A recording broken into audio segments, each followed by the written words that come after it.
Which of these emails is better? Email A or email B? Not a trick question. There is a right answer. Sending an effective email is a skill that's rarely taught explicitly. And the worst part is, what makes an email effective is completely dependent on the kind and context of work that you're doing. In the previous videos in this series, talking about key ideas from my book, Give to Grow, I covered how to level up in your business and career by making the shift from doing the work to winning the work. Doing the work is about creating certainty for clients. You're the expert.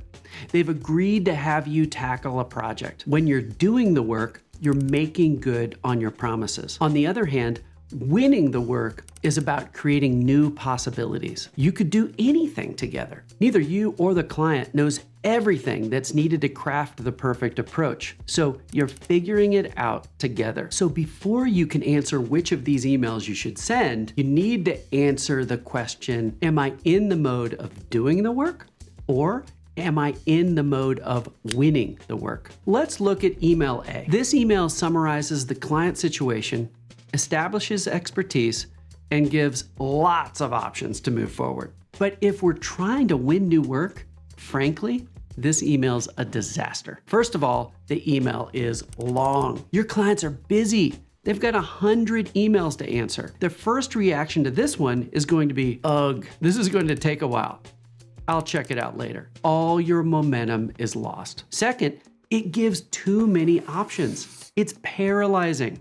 Now we have two problems: slow response, if it gets any at all, and confusion. A long email with tons of detail might be great after you've won the work.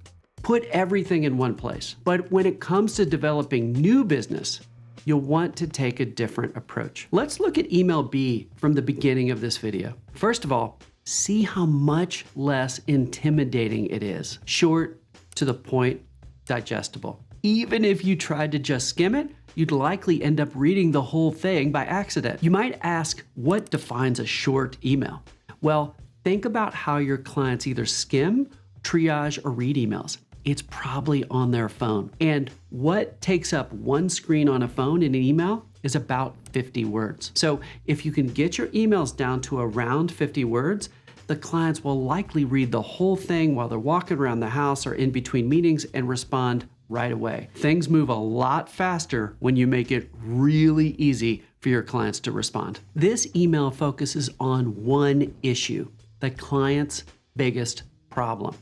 You care. And this email conveys that. The next part is a simple recommendation. Instead of proposing multiple layers of complex solutions that the prospect has to find and evaluate one by one, you're offering one single recommendation that's likely to be interesting to them. But it's still open-ended enough to be able to become more targeted after the client says yes. The recommendation is reinforced with social proof or authority so they don't have to guess if this is a smart option or not. Finally, the email ends with a single question, and that question is phrased in such a way that the prospect could just send a one-word reply, yes, or let's do it.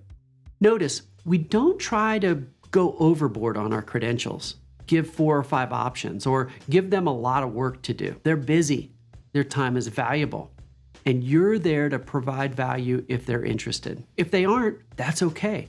You've got value to offer.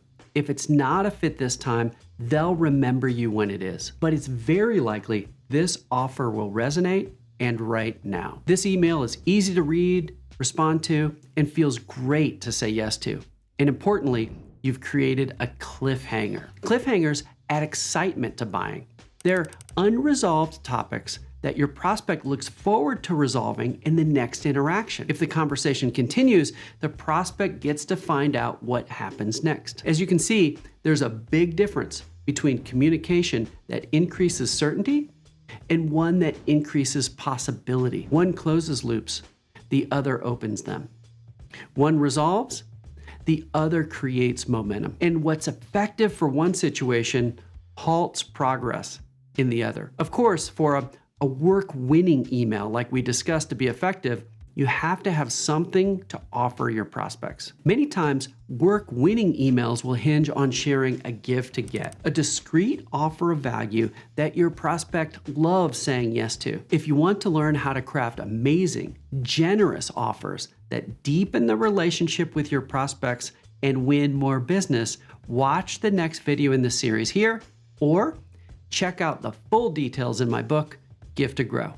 Thanks and talk soon.